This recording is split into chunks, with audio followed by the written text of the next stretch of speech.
Assalamualaikum warahmatullahi wabarakatuh. Hamdan wa syukran lillah, salatan wa salaman ala rasulillah sallallahu alaihi wasallam. Para pemirsa yang insya Allah dirahmati Allah, pada kesempatan kali ini kita memberikan tausiah dengan judul Bukti Cinta kepada Rasulullah sallallahu alaihi wasallam. Satu ketika Imam Malik sedang membacakan kitab Al-Muwatta yang berisikan hadis-hadis di hadapan para murid dan jamaahnya. Ketika itu betis kakinya digigit oleh kalajengking sebanyak 13 kali. Tapi dia tidak hentikan bacaan hadis sampai selesailah hadis tersebut dibaca. Merah padam wajahnya menahan rasa sakit. Sampai setelah selesai baru dia cari penawar rasa sakit dari gigitan kalajengking tersebut. Seusai itu dia kembali ke hadapan murid dan jamaahnya. Lalu ada yang bertanya, "Wahai guru, ya syekh, bukankah tidak salah ketika engkau hentikan dulu bacaan hadis tersebut manakala kalajengking tersebut menggigit kakimu, lalu dibunuh, lalu kemudian lanjutkan hadis tersebut?" Lalu Imam Malik pun mengatakan, "Bagaimana mungkin aku akan tega menghentikan bacaan hadis yang keluar dari mulut hamba yang dicintai oleh seisi alam?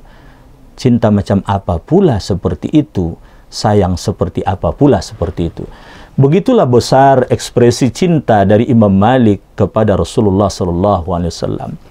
Dalam satu kisah dikatakan bahwa dulu Rasulullah sebelum dibuatkan mimbar khutbah, dia berkhutbah di atas potongan batang kurma. Setelah dibuatkan mimbar khutbah untuknya, potongan batang kurma tersebut disingkirkan oleh sahabat. Lama Rasul tidak bersua dengan potongan batang kurma tersebut. Sampai satu ketika Rasul melewati satu tempat bersuala dengan potongan batang kurma tersebut. Maka dengan kuasa Allah Rasul mengerti bahasa dari potongan batang kurma tersebut.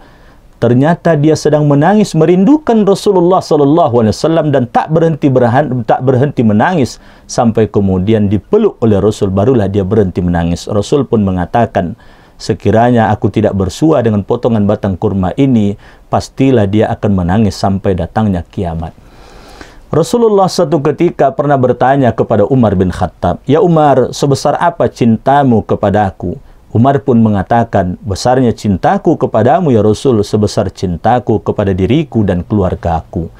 Maka Rasul pun ketika itu mengatakan, "Kalau begitu berarti engkau belum cinta kepada aku ya Umar." Maka Umar pun ketika itu mengatakan, "Mulai hari ini ya Rasul, cintaku lebih besar kepada dirimu daripada cintaku kepada diriku dan keluargaku." Maka Rasulullah ternyata mengharapkan pada diri kita agar cinta kita lebih besar kepadanya daripada cinta kita pada diri kita dan keluarga kita. Karena memang Rasul sendiri mencintai umatnya melebihi dari cinta pada dirinya dan keluarganya. Dalam kisah yang populer, Rasul sudah 3 hari tak makan mengenyangkan, lalu dapat satu roti yang akan dimakan olehnya dengan istrinya, dengan keluarganya. Datanglah seorang miskin yang mengatakan sudah 1 hari tidak makan. Rasul sudah 3 hari tak makan, orang miskin itu baru 1 hari. Tapi Rasul berikan roti tersebut kepada orang miskin tersebut. Rasulullah mengatakan dalam satu riwayat dengan satu ilustrasi, "Perumpamaan aku dan umatku bagaikan orang yang menyalakan api. Ketika api telah menyala, maka lewatlah di atasnya kupu-kupu dan belalang. Karena panasnya api tersebut, maka akan jatuhlah kupu-kupu dan belalang tersebut. Maka ditangkap dan diselamatkan oleh orang yang menyalakan api tersebut.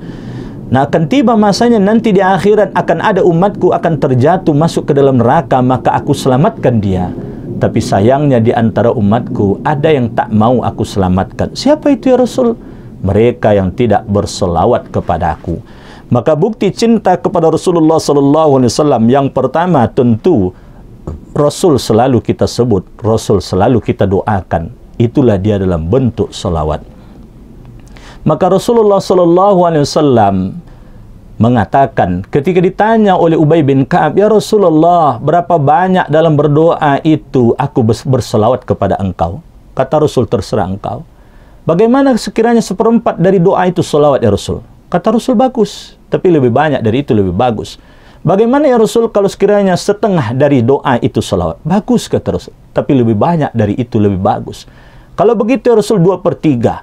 Bagus, kata Rasul, lebih banyak dari itu lebih bagus. Kalau begitu ya Rasul, setelah memuji Allah, Aku tidak akan berdoa apapun kecuali hanya berselawat kepada Engkau ya Rasulullah.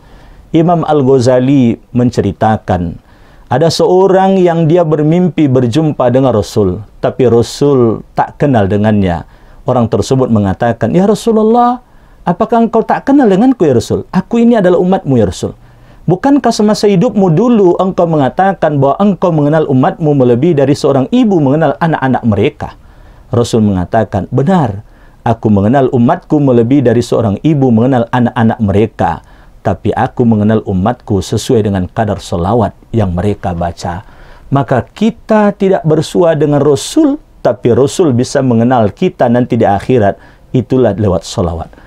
Pemirsa yang dirahmati Allah, tak cukup dengan lisan saja. Yang paling penting, bagaimana bukti cinta kita pada Rasul tersebut, kita ikuti jejak langkah Rasul. Sunnah Rasulullah SAW. Apapun perkataan Rasul, apapun perbuatan Rasul, apalagi sifatnya berlaku untuk umum, maka kita harus mencontohnya. Semakin detail kita meneladani Rasulullah, semakin bukti cinta kita kepada Rasul besar. Maka mari saudara-saudari seiman, kita buktikan cinta kita kepada Rasulullah, sehingga kemudian dengan kita cinta pada Rasul, berbalaslah cinta Rasul begitu besar kepada kita. Fa'tabiru ya ulil absar la'allakum tuflihun. Assalamualaikum warahmatullahi wabarakatuh.